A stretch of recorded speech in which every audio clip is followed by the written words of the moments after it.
सलमान गनी साहब बहुत बहुत शुक्रिया प्रोग्राम में वक्त देने के लिए। सलमान साहब, मियां आज़र साहब पाकिस्तान की सियासत का एक बड़ा नाम, एक वज़ादार शख्सियत। उनके इंतकाल के बाद जहाँ एक सियासी खिलाफ पैदा हुआ, वहीं पे हमने देखा कि उनके मुखालफिन हों या उनके पर जो है उनकी मुखालफ सियासी जमातों में मौजूद सियासी कायदीन तभी उनके घर पहुँचे, इज़हार ताज़ियत किया हमाद अज़हर साहब के साथ। और हमने देखा कि जिस तरीके से लोग हमाद अज़हर से ताज़ियत का इजहार करने चले आए, उससे लगता है कि यही हमारी सियासत की वज़ादारी हुआ करती थी।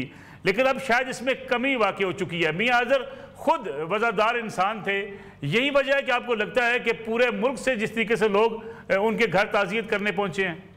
देखिए, बात है कि वो पाकिस्तान की सियासत में वज़ादारी, रवादारी और दयानतदारी की एक मिसाल थे और वो सियासी मुखालफत में एक हद से आगे नहीं जाते थे। यही वजह है कि पाकिस्तान की सियासी जमातों में, सियासी रहनुमाओं में उनकी एक इज्जत और तकरीम मौजूद थी और है।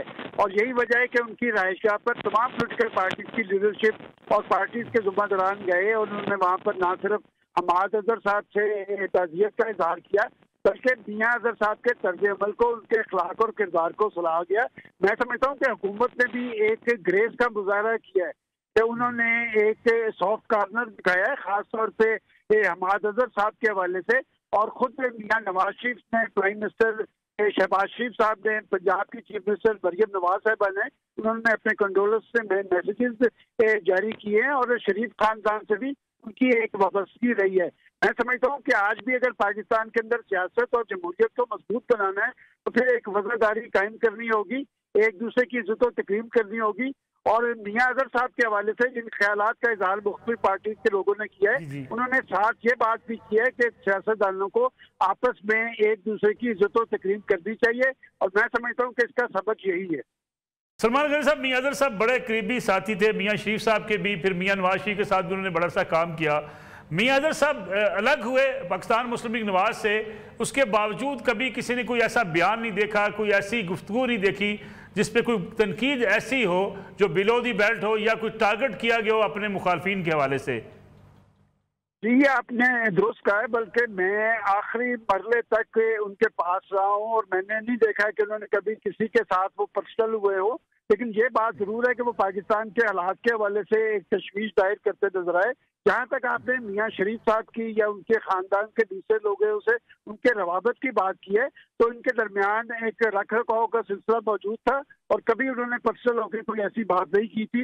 यही वजह है कि नवाज शरीफ साहब का, शहबाज शरीफ साहब का और खुद मरियम नवाज साहिबा का बयान उनके हवाले से आया और बड़ा पॉजिटिव बयान आया। और मैं तो हुकूमत ने हमाद अज़हर के हवाले से भी एक ग्रेस का मुजाहरा किया है। लगता है आपको सलमान गनी साहब, जो लाहौर की सियासत जो पहले वाकई बड़ी वज़ादारी की सियासत हुआ करती थी, मुखालफिन भी एक दूसरे के खिलाफ इस किस्म के बयानात भी नहीं देते थे, किरदार कुशी नहीं होती थी, ये दोबारा से प्रिवेल करेगी इस खास तौर पे मियां आज़र साहब की इस रहलत के बाद? साहब, मैंने लोगों के जज्बात और ख्यालात सुने हैं। इसका मतलब लोगों के अंदर तहरीक मौजूद है कि ये एक इज्जत और तकरीम होनी चाहिए, एक दूसरे की वज़ादारी होनी चाहिए, रवादारी होनी चाहिए। देखिए, पाकिस्तान की सियासत कमजोर क्यों हुई? कुछ लोगों के तर्ज अमल की वजह से। इसलिए कि एक दूसरे के खिलाफ जब आप इल्जाम तराशी करेंगे, गाली गलौज करेंगे, तो इसका इम्पैक्ट पाकिस्तान की नौजवान नस्ल पे भी अच्छा नहीं होगा और पाकिस्तान की सियासत भी कमजोर होगी। मैं समझता हूँ आपने जिस जरूरत की बात की, ये जरूरत मौजूद है और खुद सियासतदानों के अंदर भी ये तहरीक मौजूद है कि हमें अगर पाकिस्तान के अंदर आगे चलना है तो फिर एक दूसरे का एहतराम करना पड़ेगा। राना साहब, मैं आपकी तरफ आता हूँ। जो सलमान गनी साहब बात कर रहे थे, मियां आज़र पाकिस्तान की सियासत का एक बड़ा नाम थे। मियां नवाज शरीफ के साथ उन्होंने काम भी किया, गवर्नर पंजाब रहे, लाहौर के मेयर रहे। अलहदा होने के बावजूद भी उनकी तरफ से कोई ऐसी बयानबाजी देखने में कभी नहीं आई कि उन्होंने तनकीद ऐसी की हो जिसके बारे में कहा जा सके कि शायद ऐसी गुफ्तगू नहीं होनी चाहिए थी। क्या आपको लगता है कि इस सियासत से हम बहुत दूर आ चुके हैं? अगरचे एक अच्छे जस्टर का मुजाहरा किया गया, तमाम सियासी जमातों के कायदीन हमाद अज़हर साहब के पास गए, इज़हार ताज़ियत किया, सारे इख्तलाफात बुला दिए, गले लगा लिया हमाद अज़हर साहब को, ये रवायात कहाँ खो गई हैं? आपने बिल्कुल ठीक कहा और मैं भी बहुत दुखी दिल से ये कहता हूँ कि हमारे सियासत में से इखलाकियात और रख रखाव ख़त्म हो गया। ये सियासत नहीं रही, ये दो जंगजू ग्रोहों का आपस में तसादुम बन के रह गया। मियां आज़र बहुत अच्छा किया, उन्होंने टाइमली ख़ुद को सियासत से प्रैक्टिकल अलहदा कर लिया उन जैसे रख रखाव वाले, उन जैसे इखलाकियात वाले आदमी का भी सियासत में काम रहा नहीं था। तो उन्होंने खुद को बहुत वक्त पे अपने आप को एक साइड पे कर लिया, लेकिन इसके बावजूद भी उनको जिस तरह बाज़ मौक़ों पे घसीटा गया, वो बड़े दुख वाली और तकलीफ दे बात है। दूसरी बात यह कि एक दिलचस्प बात यह हुई कि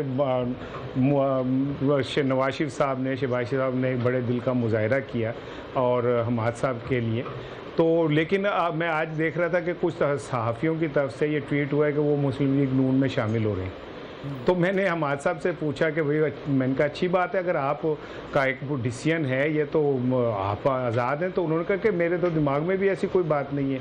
मेरे पास अगर वो नून लीग से लोग मिलने आएंगे तो मैं उनको उठ के मिलूँगा, उन्हें गले लगाऊंगा। मेरे घर आ रहे हैं ताज़ियत के लिए।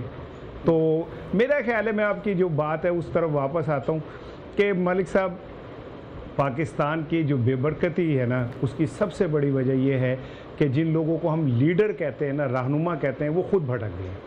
उन्हें खुद रास्ता भूल गया है। और वो जब खुद रास्ता रहनुमा भूल जाए तो फिर कौम तो फिर आप समझ लेना कि उसको तो रास्ता मिल ही नहीं सकता कभी भी। राना साहब, दो चीज़ें मैं आपके सामने रखना चाहूँगा। आपका बड़ा वसी तजर्बा है मीडिया के मैदान में, आपने अखबारात के आप एडिटर रहे, तज़कियाकार हैं आप। बेगम कुलसूम नवाज साहबा बीमार थी, हम तनकीद करते रहे, उनके ऊपर आवाज़ें कसते रहे, लेकिन जब वो दुनिया से चली गई, बहुत से लोग ताज़ियत करने उनके घर पहुँच गए। यही मंजर मुझे नज़र आया मियां अज़हर साहब के पास कि जब हम कोई शख्स दुनिया से चला जाता है, हम तब हमें एहसास होता है, उससे पहले हमें वज़ादारी, हमें रख रखाव जिसका जिक्र आपने भी किया, इसका एहसास होता क्यों नहीं? क्या मरना ज़रूरी है वज़ादारी कायम रखने के लिए? मैं साहब, बहुत अच्छा सवाल किया है, बड़ा खूबसूरत सवाल किया। आपके सवाल ही जवाब है, मैं इसमें कोई जवाब, आपका सवाल खुद एक जवाब है। मैं मोहतरमा कुलसूम साहिबा का, हो सकता है मियां नवाज साहब से, शरीफ फैमिली से मेरे सियासी वो हों, लेकिन मैं उनका हीरोइक किरदार का हमेशा मदा रहा हूँ। जब उन्होंने अपने शोहर के लिए वो बाहर निकली हैं, घरेलू खातून, और उन्होंने साबित किया कि घरेलू खातून भी अगर किसी चीज़ पे स्टैंड ले और इखलाकियात पे और रसूल पे ले तो उसे हराना मुमकिन नहीं है। मैं तो हमेशा उन्हें ट्रिब्यूट देता रहूँ। लेकिन सवाल फिर वही खड़ा हो जाता है कि ऐसा क्यों है कि हम अमली ज़िंदगी में एक दूसरे का एहतराम नहीं कर सकते? ऐसा क्या ये कोई जायदाद का झगड़ा है? क्या हमने कुछ ज़मीनों पे कब्जे करने हैं? क्या ये ऊपर बैठे हुए सियासतदानों ने एक दूसरे के मामे चाचे मार दिए हैं? क्या वजह है कि ये मिल के बैठ के बात नहीं कर सकते?